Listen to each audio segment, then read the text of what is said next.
নমস্কার বন্ধুরা, আজকের গল্পটি একটি বিশেষ আবদার থেকে এসেছে। এক নাম প্রকাশে অনিচ্ছুক ফলোয়ার আমাকে এই গল্পটি লেখার জন্য অনুরোধ করেছেন। ইনি চেয়েছেন আমি যেন এই গল্পটি আপনাদের শোনাই। আর হ্যাঁ, যারা আমার এই বিশেষ অনুভূতির গভীরে ডুব দিতে চান তাদের জন্য একটি সারপ্রাইজ আছে।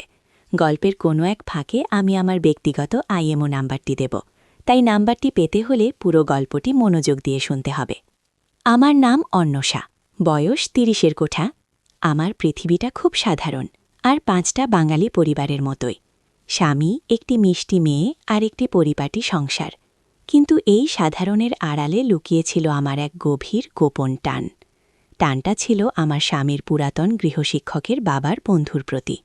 হ্যাঁ, নামটা বলতে একটু দ্বিধা হচ্ছে, তবে তার নাম ছিল অশোকদা। অশোকদা আমাদের বাড়িতে আসতেন মাঝে মাঝে। আমার স্বামী রাহুল ছোটবেলায় তার কাছেই পড়ত, সেই সূত্রে পরিচয়। কিন্তু এই পরিচয়ের গভীরতা ছিল অন্যরকম। অশোকদার বয়স আমার বাবার কাছাকাছি। তার চুল প্রায় পুরোটাই পাকা, চোখে চশমা। কথা বলেন ধীরে সুস্থে, যেন প্রতিটি শব্দ মেপে মেপে বলছেন। তার উপস্থিতি আমাকে সবসময় এক অদ্ভুত শান্তিতে ভরিয়ে দিত। তার জ্ঞানের ভাণ্ডার, তার কথা বলার ধরন, সবকিছুই আমাকে মুগ্ধ করত। শুরুটা হয়েছিল খুব সাধারণভাবেই। অশোকদা যখনই আমাদের বাড়িতে আসতেন আমি তার জন্য চা বানাতাম, তার পছন্দের খাবার তৈরি করতাম। কখনো রাহুল যখন ব্যস্ত থাকত আমি তার পাশে বসতাম, তার গল্প শুনতাম। তিনি তার জীবনের নানা অভিজ্ঞতা বলতেন, ইতিহাসের কথা বলতেন, সাহিত্যের কথা বলতেন। আমি মন্ত্রমুগ্ধের মতো শুনতাম। তার জ্ঞান আমাকে এক নতুন জগতে নিয়ে যেত। ধীরে ধীরে এই সাধারণ আলাপচারিতা অন্যদিকে মোড় নিল। আমি খেয়াল করলাম অশোকদার চোখেও যেন আমার জন্য এক বিশেষ দৃষ্টি। যখন তিনি আমার দিকে তাকাতেন আমার মনে হতো তিনি আমার আত্মার গভীরে পৌঁছে যাচ্ছেন। তার হাসিটা আমার মনে হতো শুধু আমার জন্যই। প্রথম দিকে আমি এই অনুভূতিকে পাত্তা দিতে চাইনি, ভেবেছিলাম এটা হয়তো আমার মনের ভুল। কিন্তু যতদিন যাচ্ছিল এই ভুল ততই সত্যি মনে হতে লাগল। রাহুল একজন ভালো মানুষ, সে আমাকে ভালোবাসে, আমাদের মেয়েকে ভালোবাসে। কিন্তু তার জীবনে ব্যস্ততা অনেক, সে হয়তো সবসময় আমার মনের গভীরে ডুব দিতে পারত না। এই শূন্যতা হয়তো আমাকে অশোকদার দিকে টেনে নিয়ে গিয়েছিল। তার জ্ঞান, তার প্রশান্ত ব্যক্তিত্ব, সবকিছুই আমাকে এক অন্যরকম সুরক্ষা দিত। একদিন বাড়িতে কেউ ছিল না, আমি একা। হঠাৎ দরজায় কড়া নাড়ার শব্দ। দেখি অশোকদা। তিনি বললেন, এই এলাকার পাশ দিয়েই যাচ্ছিলাম, ভাবলাম একবার দেখা করে যাই। আমি তাকে ধরে আসতে বললাম। আমার বুকের ভেতরটা ধুকপুক করছিল, যেন অজানা এক উত্তেজনার ঝড় বয়ে যাচ্ছে। আমরা বসলাম। তিনি তার পুরনো দিনের কথা বলছিলেন, আমি মন দিয়ে শুনছিলাম। হঠাৎ তিনি আমার দিকে তাকিয়ে বললেন, অন্বেষা, তোমাকে দেখে আমার মনটা শান্ত হয়ে যায়। তার কথায় আমার গা ছমছম করে উঠল।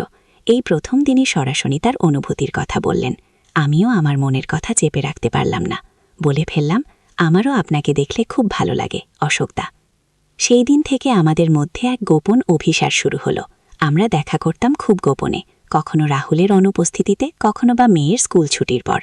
আমাদের দেখা করার জায়গাগুলো ছিল বিচিত্র, কখনো পুরনো লাইব্রেরির এক কোণে, কখনো বা জনমানবহীন পার্কের বেঞ্চে। আমাদের ভালোবাসাটা ছিল জ্ঞানের আড়ালে লুকানো। যখন আমরা একসাথে থাকতাম তিনি আমাকে নতুন নতুন বই পড়তে দিতেন, নানা বিষয়ে আলোচনা করতেন। তার স্পর্শে আমি পেতাম এক অন্যরকম শান্তি। কিন্তু সেই শান্তির আড়ালেই লুকিয়েছিল এক তীব্র রোম্যান্টিক উত্তেজনা। যখন তিনি আমার হাত ধরতেন আমার সারা শরীর যেন বিদ্যুৎ খেলে যেত। তার চোখে চোখ পড়লে মনে হতো আমি যেন অন্য এক জগতে চলে গেছি। একদিন আমরা এক পুরনো নদীর ধারে বসেছিলাম। সূর্য তখন ডুবছে, চারপাশটা লাল হয়ে গেছে। তিনি আমার দিকে ঘুরে বললেন, অন্বেষা, তোমার চোখ দুটো বড় সুন্দর, সেখানে আমি আমার সব স্বপ্ন খুঁজে পাই। আমি তার দিকে তাকিয়ে রইলাম। আমার মনে হচ্ছিল এই মুহূর্তটা যেন অনন্তকাল ধরে চলতে থাকে। আমাদের এই সম্পর্কটা ছিল নিষিদ্ধ। আমরা জানতাম ধরা পড়লে আমাদের কি হবে, কিন্তু নিষিদ্ধ বলেই হয়তো এর আকর্ষণ এত বেশি ছিল।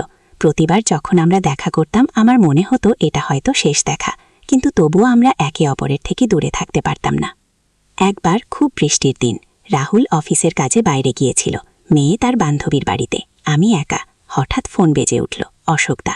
তিনি বললেন, বৃষ্টিতে ভিজতে ভালো লাগছে, তোমার কথাও খুব মনে পড়ছে, যদি তোমার আপত্তি না থাকে আমি কি আসতে পারি? আমার মনটা দুরু দুরু করছিল, কিন্তু আমি তাকে ফেরাতে পারলাম না। তিনি এলেন। তার ভিজে চুল, তার ভেজা জামাকাপড়, সবকিছুই যেন এক নতুন আবেদন তৈরি করেছিল। আমরা রান্নাঘরে বসলাম। তিনি আমাকে জড়িয়ে ধরলেন। তার উষ্ণতা আমাকে আচ্ছন্ন করে দিল। আমার মনে হচ্ছিল আমি যেন কোনো এক স্বপ্নের মধ্যে আছি। তার ঠোঁট আমার ঠোঁটের উপর নেমে এলো। সেই চুম্বন ছিল যেন আগুনের মতো, তীব্র উত্তাল। আমার সব ভয়, সব দ্বিধা সেই মুহূর্তে উড়ে গেল। আমি তাকে আরও নিবিড়ভাবে জড়িয়ে ধরলাম। আমার মনে হচ্ছিল এই মুহূর্তে আমার পৃথিবীর সব সুখ এখানেই। তখনই দরজায় কড়া নাড়ার শব্দ হলো। আমি চমকে উঠলাম। কে আসতে পারে এই অসময়ে? আমার বুকের ভেতরটা ধুকপুক করতে লাগলো। অশোকদা আমার দিকে তাকালেন, তার চোখেও ভয়ের ছায়া। দরজার কড়া বারবার বাজছে। আমার মনে হচ্ছিল আমাদের সব গোপন অভিসার এই মুহূর্তে শেষ হয়ে যাবে। তো বন্ধুরা, আজকের গল্প এখানেই শেষ করছি। কেমন লাগলো আপনাদের? আমার আইএমও নাম্বারটি পেতে হলে কমেন্ট করে জানান আপনারা গল্পের দ্বিতীয় পর্ব শুনতে চান কিনা। আর হ্যাঁ, সাবস্ক্রাইব করতে ভুলবেন না।